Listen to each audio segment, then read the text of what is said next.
This is definitely going to feel like old news now, especially in the thick of futsal season. But way back on December 7th of 2023, we saw two of the world's biggest clubs face off against each other in what was called the Intercontinental Cup.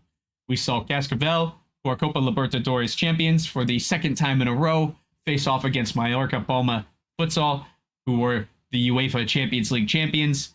Palma traveling to Brazil for this one. A beautiful backdrop there in Brazil, as their arenas for futsal always show beautifully on the screen. I got to watch this stream live on YouTube, and it was incredible, guys. What a game.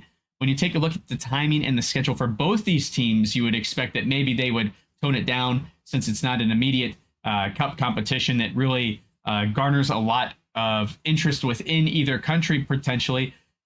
Much more intense cups going on, for Palma at the same time competing in the Copa del Rey, for Cascavel looking down the stretch at a tournament season and playoff session. So both teams, you could say, maybe come into this thing a little light.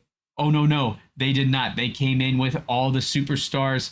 They fought so hard to the end, and it was such a great match with back and forth, very tight contest, and just the storyline of this game tells it all. Palma getting ahead early with a 1-0 lead. Then Cascavel scoring 3 unanswered goals to get ahead convincingly and control play, including an absolute screamer from about half court from Mateus, the goalkeeper for Cascavel. And man, you thought for sure they had this wrapped up at home and the home fans would carry them along the way, but it was not meant to be. Palma, that will not die attitude that earned them their Champions League title in the first place, comes screaming back behind an incredible effort from between the pipes from Luan Miller, and he had some incredible saves to keep them in this thing, and you can tell that his energy is contagious to the rest of the players on that court. They came back, scored 2 goals to tie it 3-3, and as we fast forward to the penalty kicks, Palma wins 4-3 on penalties. An absolute heartbreaking match for Cascavel because they threw everything they had at it. They looked amazing in this match, and at times I thought for sure they were running away with it. But Palma, you can never count out Palma Futsal. Those guys never quit fighting. And what's interesting is they have a slightly newer look compared to the team that won the Champions League in the first place, but it seems the mentality has not changed. I think that says a lot about the coaching and the veteran players in the locker room. So congratulations to Palma.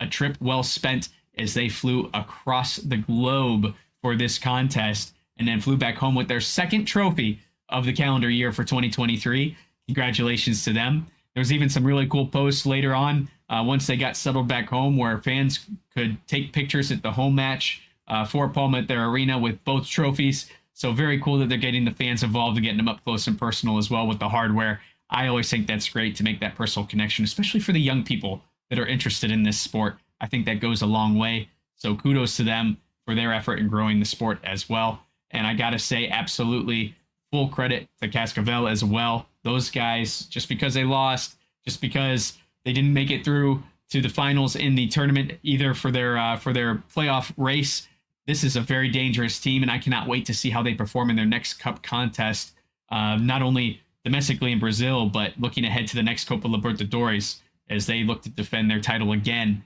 and go for 3 straight wins. One thing I did want to point out about this that I think is a very interesting topic for development in futsal, and we can argue this until the next week, honestly, with everybody's opinions on this kind of thing. But notice that the futsal world was abuzz with the results of this and the success of this. It looked like the fan base there was pretty strong, especially considering a weeknight game. But a couple interesting posts, and one of them in particular that caught my eye, and it rang true with a couple people, was why can't we expand on this and get champions teams from the other regions and have a true tournament? Now, unfortunately, we all know the answer to that, and that is the almighty dollar and these other regions needing to buy into futsal for us to get there. You're talking about the 2 biggest regions in futsal, and no one really compares to them even close. You look at some of the dysfunction in other regions. CONCACAF just recently announcing that the national teams, by the way, teams traveling to the futsal championship for CONCACAF will have to cover all of their own expenses, which is highly unusual for this level of play.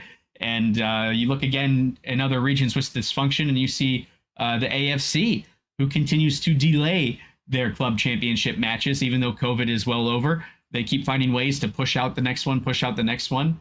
And we've had several years now where we have not seen that contest come back. And it just seems that these regions aren't as interested, even in places like the AFC, where futsal is really rising at a rapid pace within the countries represented by the Asian Foot Federation. So very curious thing. And I wanted to start a conversation with you guys as always. What do you guys think needs to be done to force the regions to see the value of futsal? What do we have to do to turn something as beautiful as this Intercontinental Cup between two teams into an Intercontinental Cup that includes teams representative of every region to mimic a FIFA Club World Cup for outdoor? It's a long, long ways to go.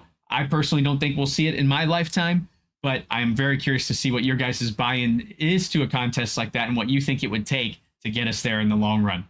Let me know in the comments below. Make sure to join us in Discord to have the conversation as well.